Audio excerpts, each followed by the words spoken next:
영재 발굴단이라는 TV 프로그램이 있었습니다. 예전에 종영이 됐는데 어린아이들 여러 가지 뛰어난 아이들이 있었죠. 그림 잘 그리는 아이들, 혹은 수학을 잘하는 아이들, 언어의 능력이 있는 아이들, 그런 비범한 아이들을 찾아서 그 아이들을 어떻게 이렇게 지원할 수 있을지, 그런 것들, 그리고 그 부모님들이 그 아이들을 참 열심으로 뒷바라지하는 그런 모습들, 그것이 비춰졌던 프로그램이 있었던 것이 기억이 납니다.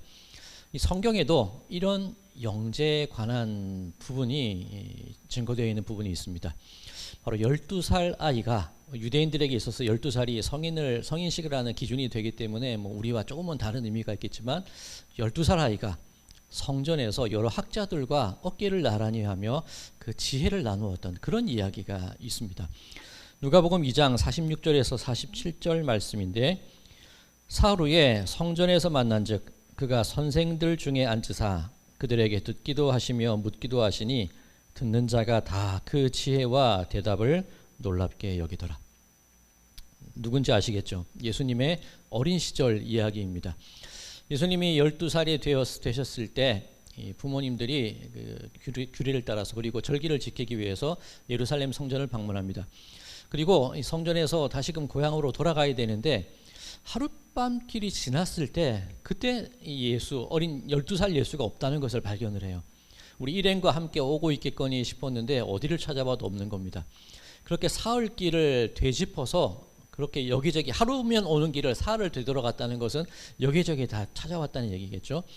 그렇게 사흘길을 되돌아갔더니 성전에 앉아서 학자들과 함께 지혜의 이야기를 나누고 계시더라. 그런 이야기가 됩니다.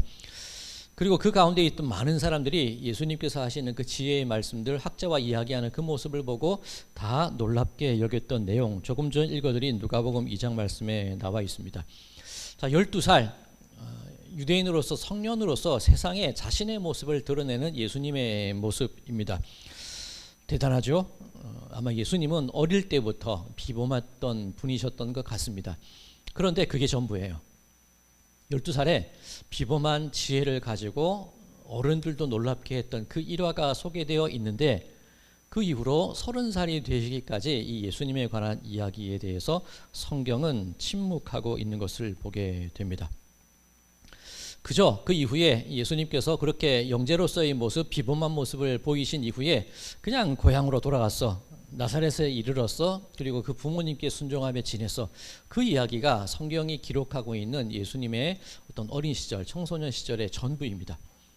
당시 이 똑똑한 아이들, 지금과는 달랐겠지만 영재, 그렇게 뒷바라지 했을까, 그런 생각을 하실 수도 있겠지만 부모님에 따라서 그 아이들의 뒷바라지를 한 경우가 있거든요. 사도 바울의 경우가 그랬습니다. 집이 길리기아 다소, 지금의 터키 지방인데 이 바울, 로마 시민권이 있었고 예루살렘으로 유학을 보내요.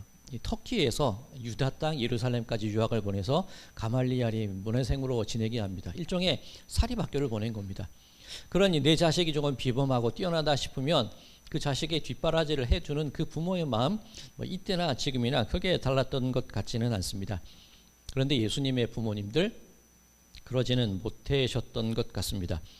이 누가복음 2장을 보면 예수님께서 이 8일 만에, 태어난 지 8일 만에 규례에 따라서 이 예식을 하는 부분이 나와 있습니다. 이 할례식을 하시는 거죠.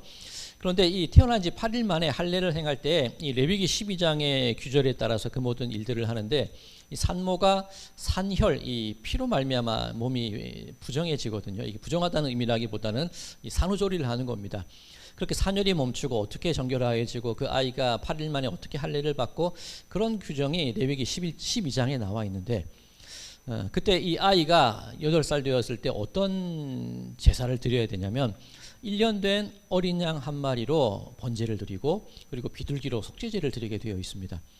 그런데 그 레위기 12장 그 규정 마지막 부분에 보면 추가되어 있는 것이 어떤 내용이냐면, 만약 어린 양을 드리기에 힘이 미치지 못하면 산비둘기 2마리나 집비둘기 새끼 2마리로 한 마리는 번제, 한 마리는 속죄제를 드릴지라, 그 구절이 들어가 있어요.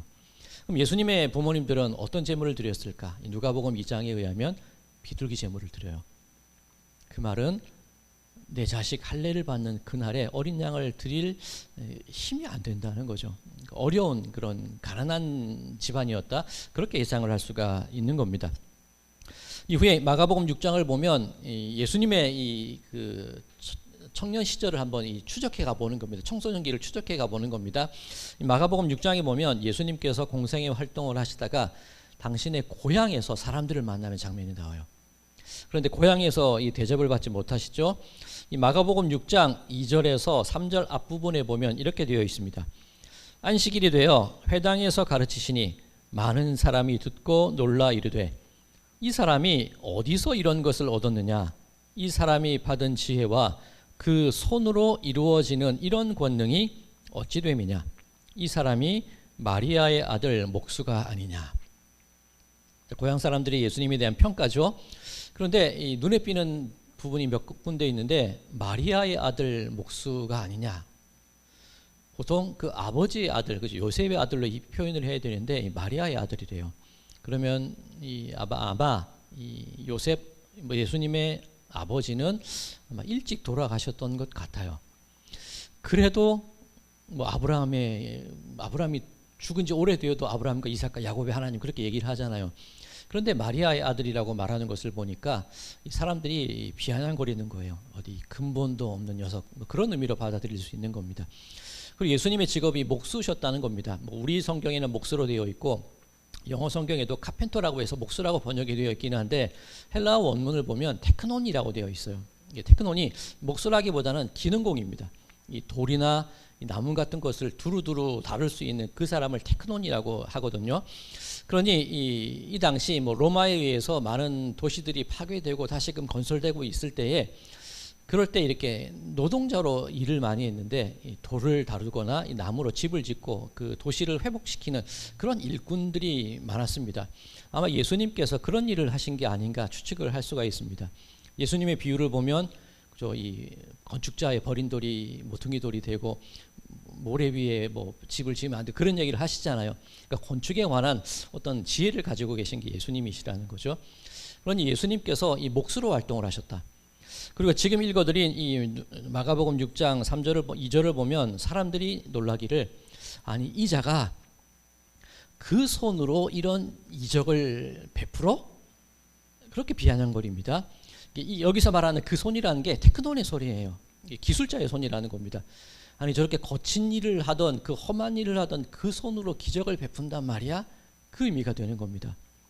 그러면 이 12살의 영재로서의 아주 훌륭한 모습을 보여주신 그분의 30살까지의 생애가 어땠는가? 우리가 생각하기에 하나님의 아들이셨으니까 뭐 자연을 보타고 묵상하고 늘 하나님과 동행하시고 말씀을 읽으시고 그렇게 거룩하게 지내셨을 것 같은데 예수님의 그 12살 이후의 생애를 보면 아버지가 안 계신 가정에서 그 집안 가장으로서 어머니와 동생들을 돌보기 위해서 여기저기서 그런 험한 일을 하면서 그렇게 살아왔던 분이 예수님이셨다.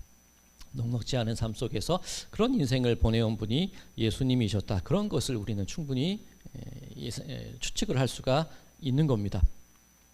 자, 그런데 이 12살 그 화려한 등장과 너무나 어울리지 않지 않습니까?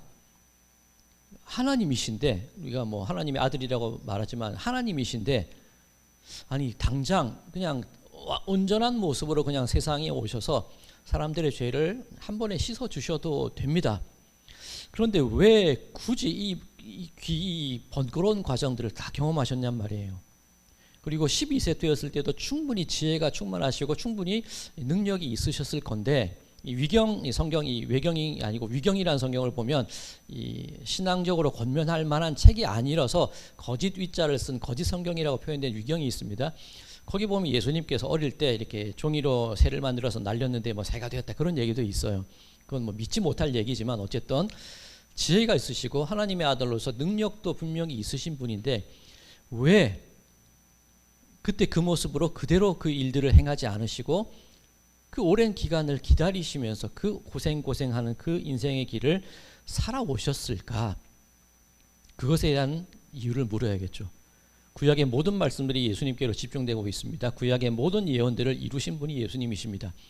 충분히 모든 것을 한 방에 끝내실 수 있는 분이 왜 그토록 오랜 기간 동안 그 어려운 인생을 살아가셔야 했을까? 우리는 그것에 대한 질문을 던져야 한다는 거죠. 자, 오늘 이 본문 마태복음 3장인데 이 질문에 관한 실마리를 찾을 수 있는 부분이 오늘 본문에 나와 있다는 것을 알 수가 있습니다. 자, 세례 요한이 광야에서 사람들에게 세례를 베푸는 이야기, 그리고 예수님께서 세례 요한에게 나오셔서 세례를 받으시는 이야기가 있는 부분이 오늘 본문 마태복음 3장입니다. 자, 마태복음 3장 1절과 2절 말씀입니다. 그때에 세례 요한이 이르러 유대 광야에서 전파하여 말하되 회개하라 천국이 가까이 왔느니라 하였으니. 자, 세례 요한이 등장을 하는데 유대 광야에서 전파하였다, 그렇게 성경은 증언합니다. 요한의 이 주요 활동 무대가 광야라는 얘기죠. 그런데 광야, 이 도시와는 달라요. 예루살렘과는 대비되는 곳이라는 겁니다. 건조하고 메마르고 기본적으로 사람이 살아가기에 합당하지 않은 그런 조건을 가진 곳이 광야라는 곳입니다. 근데 세례 요한의 외침이 광야에서 있을 때 사람들이 몰려들었대요. 예루살렘에 있던 사람들이, 또 요단강에 있던 사람들이, 온 지역에 있던 사람들이 그 광야로 다 몰려들었다, 성경은 그렇게 얘기하고 있습니다. 도시가 아니라 광야, 이 핫플레이스로 광야가 지금 떠오르고 있는 겁니다. 자, 그 광야에서 무엇을 하였는가? 오늘 본문 5절과 6절입니다. 이때에 예루살렘과 온 유대와 요단강 사방에서 다 그에게 나와 자기들의 죄를 자복하고 요단강에서 그에게 세례를 받더니. 광야에 몰려든 사람들이 크게 두 가지 일을 했다는 것을 알 수 있습니다. 첫 번째, 자기 죄를 자복했습니다. 두 번째, 세례를 받았습니다. 자, 그런데 우리 이미 신앙생활을 하고 있는 우리들에게 이 과정들 그렇게 낯설지는 않습니다. 세례받거나 회개하는 과정이 낯설지는 않은데 그 당시 유대인들에게 있어서 이거 정말 이상한 모양이에요. 정말 이해할 수 없는 일이 벌어지고 있는 겁니다. 자, 왜 그러냐면 우선 죄를 자복하는 것, 굳이 광야까지 나와서 죄를 자복할 필요가 있을까요? 성경에서 예루살렘에서 사람들이 왔다고 하는데 이 당시 유대인들이 죄를 자복하는 장소가 어디냐면 예루살렘 성전에서 죄를 자복하는 겁니다. 제사를 드리면서, 혹은 우리 성경의 여러 기록들을 보면 이 대속죄일에 절기에 따라서 죄를 자복하는 것이 유대인들의 관습이라는 거예요. 그러면 왜 굳이 예루살렘을 버려두고 성전을 버려두고 그런 절기를 내버려두고 지금 이 순간 광야로 나와서 요한 앞에서 죄를 자복하고 있느냐? 이거 이상한 모습이라는 겁니다. 자, 우리는 예상할 수 있는 게 무엇이냐면 더 이상 이 유대인들에게 있어서 성전이, 예루살렘이 그들의 마음 가운데 위로와 소망을 주지 못하는 상황에 놓여 있다는 것을 알 수 있겠죠. 그동안은 예루살렘으로 모여들었고 성전으로 모여들었고 그 성전 지도자들이 베푸는 그 모든 제사와 그 모든 위로들을 받으면서 살아왔는데 허전하다는 거예요. 채워지지 않는다는 겁니다. 무언가 공허하고 더 이상 성전에서 내가 바랄 것이 없다는 그 마음이 뚜렷하지는 않지만 그 마음들이 그 사람들 마음 가운데 깊숙이 자리 잡아 있다는 거예요. 그러니 광야에서 외치는 세례 요한의 목소리를 듣고 굳이 광야로 찾아와서 그곳에서 자복하는, 죄를 자복하는 일을 하고 있더라는 겁니다. 자, 두 번째, 이 세례를 받았다라고 되어 있는데 유대인들에게 있어서 세례라는 것, 누군가에게 받는 게 아니에요. 일반적으로 이 세례라는 것이 널리 행해지던 것은 아니었는데 이 마크베라고 하는 웅덩이에 이 트빌라라는 것, 히브리어로 트빌라라는 것이 침례 세례입니다. 그런데 이게 우리가 지금 생각하는 죄 씻음의 의미는 아닙니다. 일종의 정결 예식 같은 거예요. 자기가 스스로 웅덩이에 들어가서 물에 자기를 씻음으로써 일시적으로 자기가 정결해지는 그 과정을 겪는 게 이 유대인들에게 있어서의 세례입니다. 널리 행해지던 건 아닙니다. 그리고 다른 의미로 살펴보자면 유대인이 아닌 사람이, 이방인이 유대교로 개종을 했을 때 그 침례 의식을 합니다. 물속에 들어감으로 이 정결 예식을 하면서 일종의 그것도 씻는 과정이기는 하죠. 그러니 유대인 스스로는 세례를 누군가에게 받는 일은 없어요. 내가 이미 유대인인데 개종할 필요도 없죠. 그리고 일부 정결 예식이 있기는 하지만 내가 들어가는 거지 다른 사람이 주는 물을 맞는 게 아니란 말입니다. 이게 이상한 일이 지금 벌어지고 있는 겁니다. 자, 이 오늘 본문 이 7절에서 9절까지를 보면 세례 요한이 바리새인과 사두개인들을 향하여서 독서를 내뱉는 부분이 있습니다. 이 7절에서 9절 제가 읽겠습니다. 요한이 많은 바리새인들과 사두개인들이 세례 베푸는 대로 오는 것을 보고 이르되 독사의 자식들아 누가 너희를 가르쳐 임박한 진노를 피하라 하더냐. 그러므로 회개에 합당한 열매를 맺고 속으로 아브라함이 우리 조상이라고 생각하지 말라.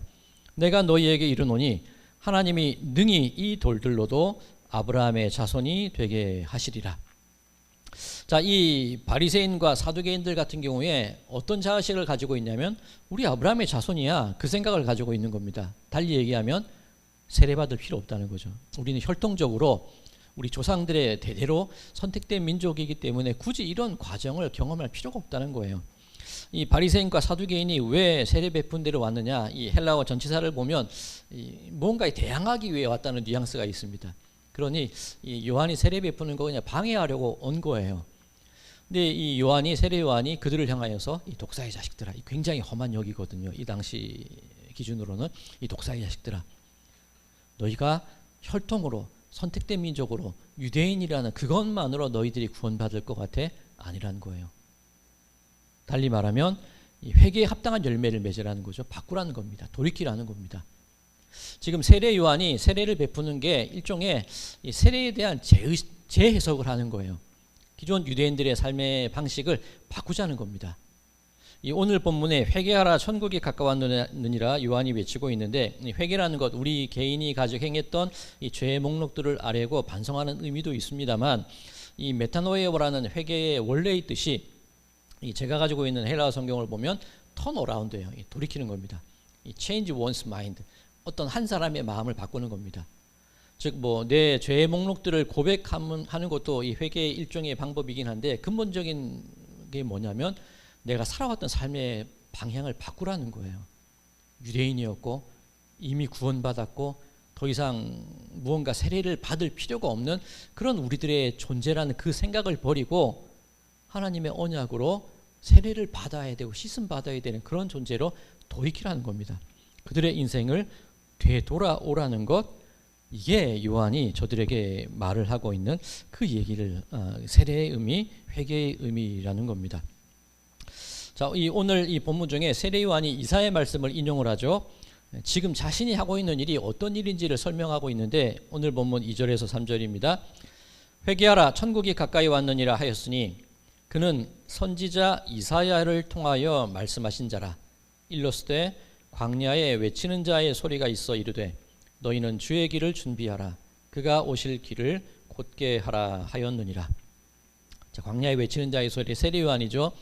그럼 요한이 예수님의 오실 길을 준비하라고 했는데 그게 무슨 일이냐, 그런 질문 던져본 적이 있지 않으십니까? 물론 예수님께 세례를 베푸는 행위도 그렇겠지만 지금까지 말씀드린 내용을 쭉 종합해 보면 이 당시 유대인들이 알게 모르게 그들의 마음 가운데 공허함이 있었죠. 성전에서 해결되지 않고 기존에 행해왔던 그런 종교적인 제도 안에서 평안을 누리지 못하였고 위로를 받지 못하였고 안식을 받지 못하는 그 분위기가 이미 유대 땅 가운데 그득히 가득 차 있더라는 겁니다. 그러니 광야로 나오고, 그러니 이 세례 요한에게로 나오고, 그러니 그들이 하지 않던 이 개종의 일들을 또 하고 있고, 그들이 하지 않던 받지 않았던 세례를 받고 있는 일이 지금 벌어지고 있다는 겁니다. 자, 예수님께서 오실 길을 준비하는 것이 무엇이냐면, 이를테면 유대인들의 마음 가운데 지금 가득히 들어차 있는 어떤 변화의 상황들, 위기의 상황들, 방아쇠를 당긴다 그러죠. 트리거라 그러지 않습니까? 뭐 하나 누군가 불씨를 하나 탁 당기기만 하면 그 모든 어떤 위기 상황, 그 충만되어 있는 그런 긴장된 상황이 한순간에 변화될 수 있는 그 모든 조건들이 알게 모르게 지금 준비되고 있는 겁니다. 그 결정적인 준비의 과정을 확인하는 게 지금 세례 요한이 하고 있는 일이라는 거죠. 자, 오늘 이 본문 말씀을 보면 유독 때라는 단어가 자주 반복되는 것을 볼 수가 있습니다. 1절 그때에 세례 요한이 이르러, 5절 이때에 예루살렘과 온 유대와 요단강 사방에서 다 그에게 나와, 13절 이때에 예수께서 갈릴리로부터 요단강에 이르러 요한에게 세례를 받으려 하시니, 때가 되었다는 겁니다. 뭔가 분위기가 충만하게 채워져 있다는 겁니다. 이것이 바로 요한이 그의 일생을 통하여서 예수님의 길을 위하여 준비해온 그 모든 과정이라는 겁니다. 자, 오늘 본문에 속하지는 않았지만 13절에서 15절까지의 말씀, 요한이 예수님의 길을 준비했습니다. 그 다음 단계가 무엇인지 13절에서 15절 제가 읽겠습니다. 이때에 예수께서 갈릴리로부터 요단강에 이르러 요한에게 세례를 받으려 하시니, 요한이 말려 이르되 내가 당신에게서 세례를 받아야 할 터인데 당신이 내게로 오시나이까? 예수께서 대답하여 이르시되 이제 허락하라. 우리가 이와 같이 하여 모든 의를 이루는 것이 합당하니라 하시니, 이에 요한이 허락하는지라. 이때에 모든 어떤 분위기가 충만하게 되어 있을 때에, 요한이 그의 일생을 통하여 예수님의 오심을 준비하고 있을 때에 예수님께서 그 드디어 30년간의 그 모든 시간들을 뒤로 하시고 비로소 공생애의 순간에 나아오실 그때에 그 시작을 무엇으로 시작하고 있느냐? 세례를 받으시는 것으로 예수님께서 그 삶을, 공생애의 삶을 시작하고 계시다는 겁니다. 요한이 깜짝 놀랐죠. 당황하고 있는 겁니다. 아니, 제가 예수님께 씻음을 받아야 되는데 예수님이 저한테 씻음을 받으시다뇨? 이거 안 됩니다. 예수님이 말씀하시죠. 허락하라. 왜 예수님께서 세례를 받으셔야 했을까요? 예수님은 혈통적으로도 유대인이시고 개종할 필요도 없고 굳이 세례를 받지 않으셔도 신이시기 때문에, 죄가 없으시기 때문에, 온전하시기 때문에 이 과정을 굳이 겪지 않으셔도 됩니다. 근데 왜 세례를 받으셨을까? 이게 십자가의 의미죠. 내가 죄인이라는 겁니다. 내가 죄인의 모습으로 이렇게 살아나와야 된다는 겁니다. 그래서 나도 씻음을 받아야 되고, 그래서 나도 머리를 숙여야 되고, 그래서 나도 낮아지는 그 모든 과정이 필요하다는 것, 그 십자가의 모습을 공생애의 시작부터 미리 보여주고 계시는 것이 예수님의 지금 모습이라는 겁니다. 예수님께서 세례를 받으셨습니다. 하늘이 열리고 비둘기같이 하나님의 영이 임하는 것을 바라보게 됩니다. 그때 하늘에서 들리는 소리가 있는데 17절, 하늘로부터 소리가 있어 말씀하시되 이는 내 사랑하는 아들이요 내 기뻐하는 자라 하시니라. 아버지께 하나님께서 예수님을 향하여서 야, 내가 사랑하는 자야, 내 기쁨이야. 그런데 지금 하시는 이 말씀, 어디에서 이미 나왔던 얘기입니다. 어디냐면 누가복음 2장 51절에서 52절에 나와 있는데, 앞서 12살 예수님께서 성전에서 영제라는 것이 증명되던 그 순간이었죠. 그런데 그것으로 끝이 나고 말씀드렸습니다. 다시 고향으로 돌아와요. 부모님을 섬겨요. 그때 그 12살 예수의 모습이 어땠는지를 증거하는 게 누가복음 2장 51절 52절인데요. 예수께서 함께 내려가사 나사렛에 이르러 순종하여 받으시더라. 그 어머니는 이 모든 말을 마음에 두니라. 예수는 지혜와 키가 자라가며 하나님과 사람에게 더욱 사랑스러워 가시더라. 자, 죄인이 아니신데 죄인으로서 세례를 받음으로 공생애의 삶을 시작하는 것, 하나님의 사랑입니다. 하나님의 기쁨이 되었다고 증거합니다. 그런데 영제인데, 영제로서의 그런 가능성이 있는데 그냥 한 가난한 집안의 아들로서 살아가는 그 과정이 시작되는 그 부분에서도 하나님께 사랑받는 자, 부모에게 사랑받는 자라는 얘기가 증거되고 있어요. 이 뭔가 뜻이 통하는 것을 아실 수 있겠지요. 자, 이 결과만을 중요하게 여기시는 분들에게 있어서 과정은 보통 좀 쉽게 그냥 지나치는 일이 되기도 합니다. 우리들에게도 그런 모습이 나타나기도 하는데, 은혜 받아야 되고 응답 받아야 되고 내 삶이 변화해야 되고 그 결과에 온통 내 모든 관심이 집중되게 될 때 그 결과를 얻기까지의 그 모든 과정들은 조금 소홀하게 여겨지는 그런 경향이 있습니다. 신이면 되지, 온전한 모습이면 되지, 그냥 십자가에 죽으시면 되지, 부활하시면 되지, 왜 굳이 그 과정들이 필요해? 구원의 그 결과만을 강조하고자 한다면 예수님의 이 30년간에 이해되지 않는 그 모든 어두웠던 시간들 우리가 알 수가 없습니다. 그런데 그 결과가 있기까지 그 지루하고 의미 없어 보이고 시간 낭비 같아 보이는 그 30년의 과정이라 할지라도 그 결과를 얻어내기 위한 밑거름이 되고 또 무언가를 만드는 과정이 된다면 그 시간도 의미가 있는 시간들이 아닐까? 예수님의 십자가를 의미 있게 하는 것 공생의 3년 아닙니까? 그동안 사람들을 만나시고 치료하시고 그들과 함께 동행하시고 죄인과 함께 거니시는 시간이 있었기 때문에 그 십자가의 시간이 의미가 있는 겁니다. 마찬가지로 그 30년 기간 동안 한 가난한 집안에서 어머니를 돌보고 동생들을 돌보고 험한 일을 하고 아버지를 떠나보내고 그런 슬픔과 기쁨과 삶의 모든 어려움들을 친히 경험하는 그 순간이 있었기 때문에 그 공생의 3년 또한 의미가 있어지는 것 아니겠습니까? 자, 여러분들 도토리묵 좋아하십니까? 사드시는 거 말고 직접 도토리묵 쑤시는 분 계세요? 저희 장모님이 그렇게 도토리를 주우러 다니세요. 근데 그 산에 뭐 개인산이니까 그렇게 하실 수 있는데 요즘은 그렇게 도토리 줍지 말라고 그러잖아요. 왜 그러면 다람쥐가 겨울에 먹을 것이 없기 때문에 그렇습니다. 다람쥐가 이 겨울을 나기 위해서 도토리를 막 줍습니다. 손이 없으니까 양볼이 터질 것 같이 도토리를 물고 와서 겨우살이를 준비하죠. 여기저기 막 파묻어 놓고 숨겨 놓고 정말 바쁘게 보내는 것이 다람쥐입니다. 그런데 그렇게 열심히 수고하고 도토리를 모았는데 이렇게 여기저기 숨겨 놓았는데 그 중에서 다람쥐가 겨울 동안 찾아먹는 도토리의 양이 얼마인지 아시나요? 그 수고한 모아둔 도토리의 10%밖에 못 먹는데요. 얼마나 어리석습니까? 내가 어디에 숨겨놨는지 기억하고 그것을 쏙쏙 빼먹으면 효율적일 텐데 다람쥐는 그렇지 않대요. 여기저기 흩어놓기만 하고 그냥 10%만 챙겨 먹는 그런 어리석은 게 이 다람쥐의 모습이더라는 겁니다. 자, 그런데 지금이야 뭐 산불이 나면 우리 사람이 나서서 불을 끄고 산불이 나면 사람이 나무를 심어서 숲을 다시금 살립니다만 자연 그들의 회복력이 있을 때 어떻게 하느냐면 다람쥐가 찾지 못한 90%의 그 도토리들이 여기저기 흩어져 있기 때문에 그 황폐해진 자연이 그 산이 회복될 때에 잃어버린 90%의 그 도토리 때문에 산이 다시금 울창하게 회복될 수 있다는 거예요.